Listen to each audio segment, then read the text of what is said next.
doing? Good. How about yourself? Have you been around very many defensive lines with this much talent and depth? Nope. Not even close, man. I mean, and that's kind of what I tell everybody when when they ask me about the team and our room. I'm like, it's easily the most talented group I've ever been a part of, the deepest D line I've ever been a part of, and I mean that's a testament to the guys that are upstairs working and getting us all in one place, and just allowing us to be great and allowing us to finish together and play together. Did you know that when you signed on here? Yeah, that was one of the reasons why I decided to come here. You look at the team, you look at the history of the 49ers, and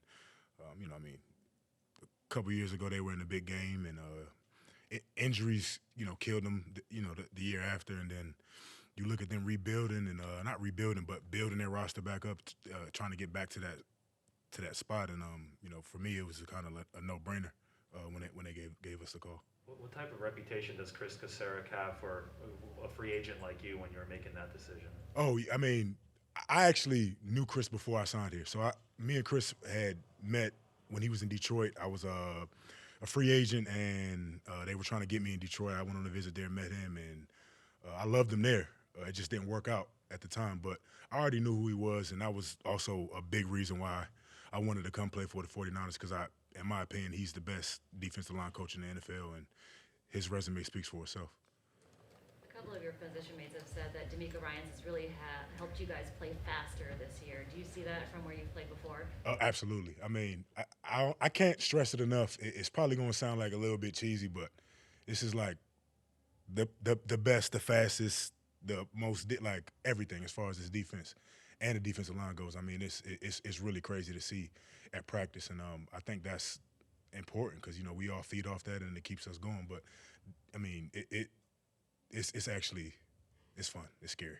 And is the intensity of practice completely different than what other teams you've been with as well? Yes, I mean it's a team that wants to win, and the guys in the locker room are dedicated, and you can see that every day. It's go hard or bust every day, and that's the stuff that I love to be around.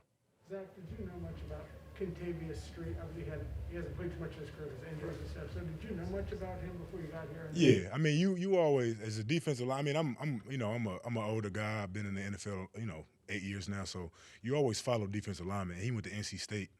I got a bunch of guys that went to NC State and played that I'm really, really good friends with. Bradley Chubb, they were teammates. T.Y. McGill, all these guys that I've played and shared a locker room with. So you watch guys, and I knew about Street a long time ago. Been knew about Street. You've gone up against some rookie quarterbacks in your day. What does he do when you see Trey Lance in practice? I mean, Trey Lance is obviously a generational talent. You see a guy like him, and the things he's able to do with the football, for him to be 21 years old and the decisions he makes and how poised he is, it's actually a sight to see. I've seen a lot of, like you said, I've seen a lot of different quarterbacks in my year, and Trey is definitely one of the more groomed rookies I've seen ever, to be completely honest. When you look around that defensive line room, you realize not everybody's going to make it. For sure. For sure. You just see like, okay, it may not be here, maybe somewhere else, but everybody in that room is going to be in the NFL. Yeah, I mean, yeah. I mean, to answer your question, yes, I think and not everyone in the room knows that, and that's what keeps everybody going. We feed off that, you know what I'm saying? But nobody talks about it. You're the first person that I'm talking to about it, and we know what it is, and everybody knows that that's the truth and the reality of the business, the reality of the game. But it keeps everybody going, If one guy's not feeling it that day, and you kind of could tell, the next guy's like, "Hey, bro, come on, let's go." You know what I'm saying? And that's what you need in a room like that. We ain't got no haters. Everybody want everybody to be successful, and I think that's the cool thing about this position group that we got. Everybody likes each other. It's actually really cool to be a part of, man. All right, guys. Thanks, Zach. Thank you.